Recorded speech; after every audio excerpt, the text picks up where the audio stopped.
And for tale number 13, I'd like to tell you about a hilarious moment in hiatus at the Melody Tent. I observed as sitting there in the pit with the musicians. We were rehearsing for a show. It was the Ben Vereen show. And Ben Vereen was this very classy dancer and singer. And his show was a spectacularly beautiful, musically very sensitive, very luscious, rich performance where he sang and he had backup singers and the orchestrations were gorgeous and it was promised to be a very wonderful show.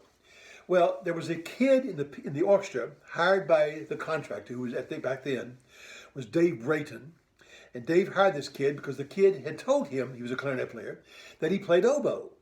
Now I must explain to you that in an orchestra pit, especially in musicals, if you can play two instruments in the same show, like oboe and flute or saxophone and clarinet, you get what's known as a doubling fee. You get added money to your salary.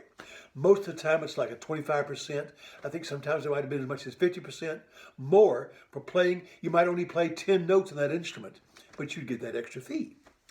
So this kid had convinced Dave that he played oboe, so he would get the double. And so we get to the first rehearsal, everything's going very smoothly, and all of a sudden we come to an oboe solo, and this hideous gronk came out of the oboe. It was the most horrible sound. The whole orchestra stopped in shock, you know. And every time I tell this story, I can't help but laugh.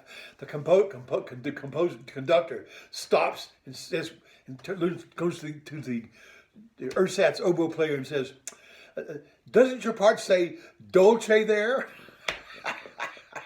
So the kid says, "Oh yeah, you got it, you got it." So the guy started again. The same thing happened, of course. It was gronk, a terrible sound, you know. So they took that solo away from the old player and gave it to a flute player. And the kid and obviously he admitted to Dave Brayton later and apologized and said, "I took up the oboe 2 weeks ago in order to get the double."